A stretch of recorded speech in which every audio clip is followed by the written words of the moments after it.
we are discussing about moral, and we mentioned we have to bring up our children from day one in teaching them moral. You have to use moral values on your children. So, and we enumerated 1 to 3 in our Facebook Live became a radio page, that you have to teach them how to respect their elders and the adults in the society. You have to teach them how to respect themselves. That's having self-respect. They should not beg in school. They should not do what tap people's pen. They should not, do things that will bring them what self-sabotage. Okay.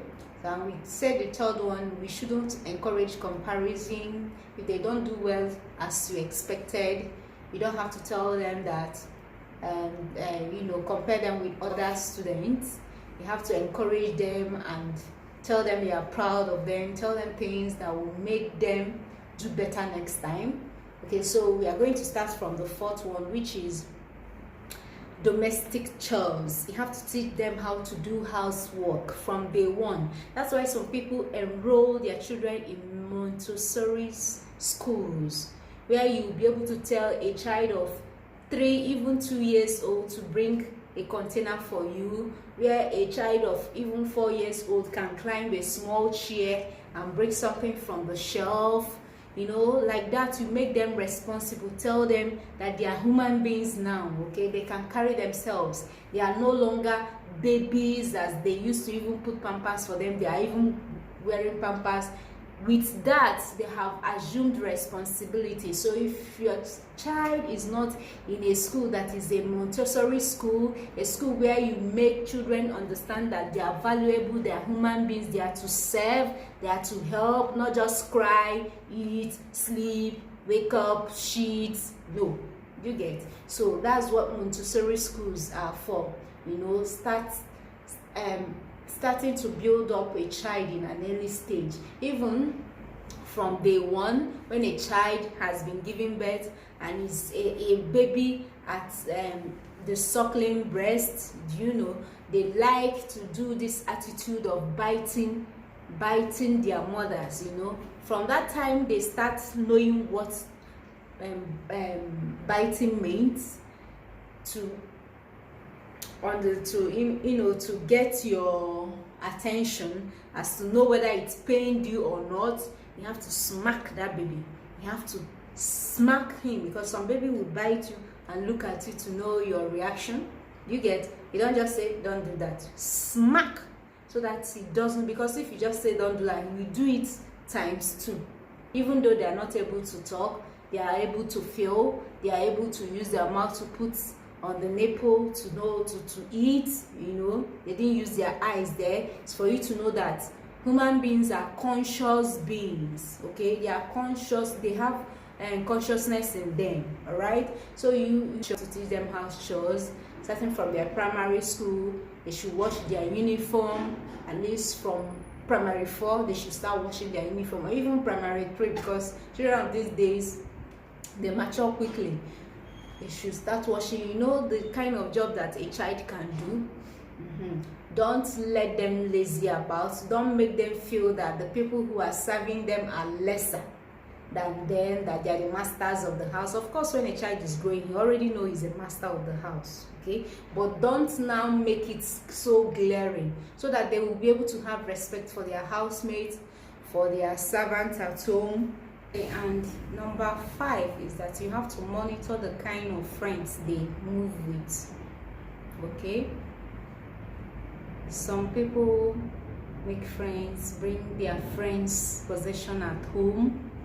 Make sure the friend that they took their property is aware of it by confirming, as far as knowing the boys or the girl's parents, to see that they are from a well-mannered home, a good home. This is the way we should monitor the friends that our children keep. And when they bring things at home that it's not theirs, we have to confirm if they actually took permission before bringing that from their friend. Call the home of that their friend and inquire of the friend It's just not your child's own, but he brought it home. You have to confirm if really it was that friend. Because some children can take people's thing, can steal in school, can steal anywhere and get things home and lie. Just don't end it there. Go further to inquire. Really, okay, it's John's stuff. He just gave me to play over the weekend. So you call the home of John. John, are you the owner of this now? John like, I don't know. I didn't give him anything. Or yes, I gave him to play with. I'll collect it on Monday. Okay, make sure that he doesn't keep repeating it. Okay, make sure that the teacher gets away. In fact, before he brings it up to 2 or 3 times, cut it off from there. 2 is okay. The third one, no. Tell him that he has to read his book and he shouldn't have eye for people's things. The ones he have should be okay. Make do with the ones he have at home. If he doesn't have, he should just be patient.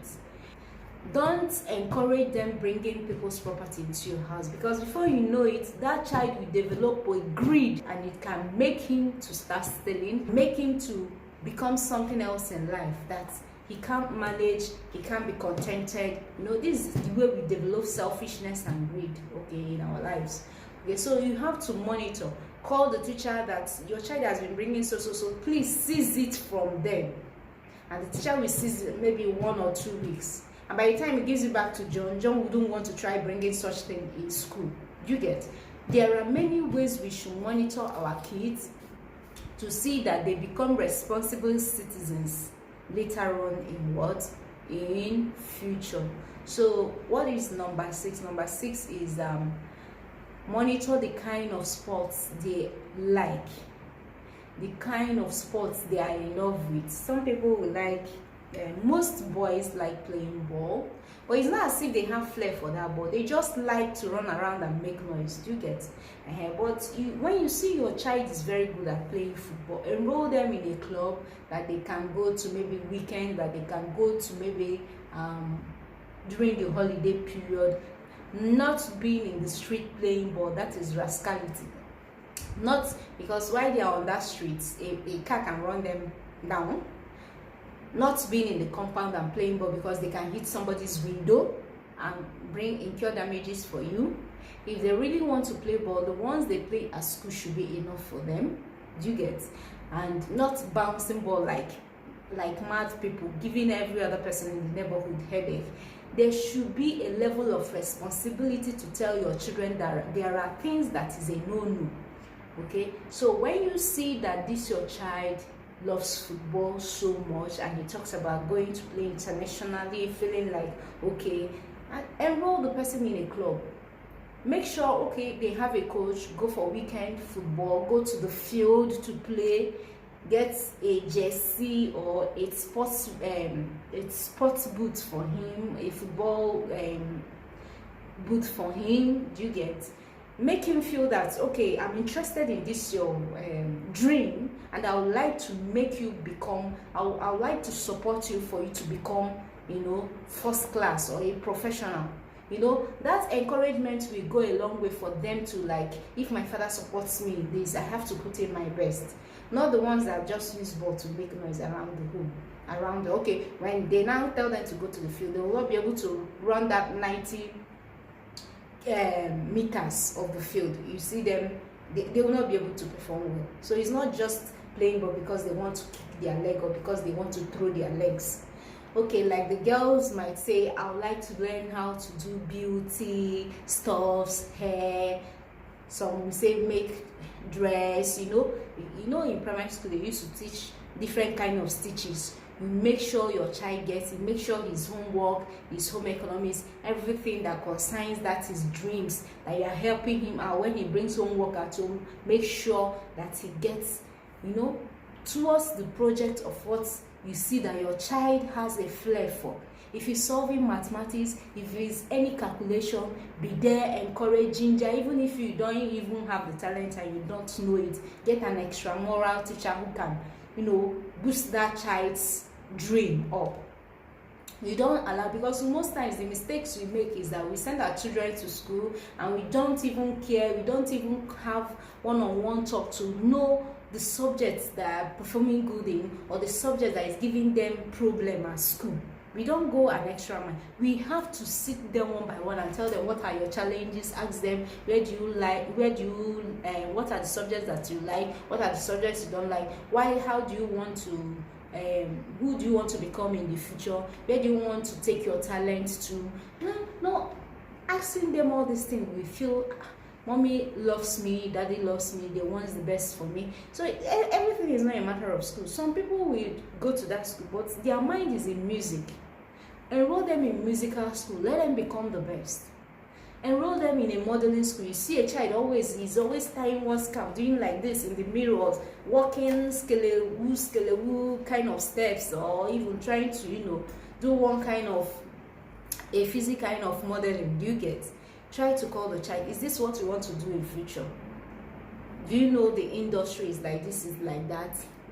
And the child will like, no, I just like, no, I don't want to, I want to be a banker. Then it's just an extra kind of hobby that she just likes, so she's not taking it serious. Or even if she's not taking it serious, check for schools who are into such things. Even if you don't want to enroll that child into that school straight ahead, I want him to finish university, let her read courses that are towards like what is it called, maybe mass communication, fashion designing, and something. Check for a course that a university offers that can be inclined a bit to such kind of things that he or she likes. Because I have a family friend who is very, very good at basketball. When she was growing up, she's very tall. She goes to the court to play basketball. From there she enrolled. From there she was called by the American embassy for that kind of sports. She was able to get people to sponsor her, and by the time she got into that club, she was the best. She was the best. She was still going to school and still attending that basketball competition and everything. So, and the big company did what? They took her, and immediately she finished her school, they gave her a position in that company. So now she has been able to bring her mother, or she first of all brought her two siblings, her two brothers, and then she brought her mother. 3 of them, in fact 4 of them, are now in the US, in America, and the girl is doing extremely well. Do you get? So you have to check in on your children, know their dreams, know what they aspire to be. Okay? So the last but not the least, there are many things, many ways we can monitor our children and bring them up in a proper way. Okay, so the last is ask them their dreams about life, what they think about life, what they think they want to do about life, what they think they want to. So people say, I want to make sure all the poor, all the people in our village have good houses. So we say, I want to make sure that there will be no poor person, and that everybody that doesn't have food, we have food to eat. We know that that person is going to be a philanthropist, and you channel the course that he was about, that he's going to do in the university, maybe international relations, public administration, or so many things. Ask them how they. So you follow that child in that way, and when that child errs at home, is this how you are going to be? This person help this person. Is this how you say no? Then behave well. This is how we can come close to our children to make sure they become the best in our society. Not live rafts, not lay about. Not those who will go and kidnap children for 150,000. No, they are bringing up a child to become mature, to take responsibility, doesn't mean they should go some places without us, or they should go some places without the guidance, and that you shouldn't monitor them. Some mistake we shouldn't make with our children. If we know that that child is important to, there is no child that is not important, even the one that is stealing now, even the one that is running mental now. All children are important, because you are the guardian. If you make mistake, you are going to answer for it. You are going to give account of that child that got dwindled, or got not properly taken care of, got mismanaged. In short, you mismanaged that child. You are going to get in the share of the account of that child. Just like, let me tell you a story of of a very poor person, and there was a misjudge about his case because what, a wealthy man took over his land and refused to even pay or even give back his land because he's poor and nobody could fight for him, and a judge was giving bribe to rule in favor of that wealthy man. And so the judge did so, and coming back in another generation, the rich man gave what, bribe that kept for the judge, and the judge gave her something out of it, became the mother of that judge. And when the judge was coming in another life, the judge became deformed. He wasn't deformed from birth, but as he was growing, the leg started getting into deformity. And so this lady has to carry this her child from here to there, from here to there, to all prayer crusade, all miracle houses, and to no avail. It was revealed that this baby did something in the past that required this punishment. And so you, being the secretary, became the mother at this lifetime, and you have to go through suffering.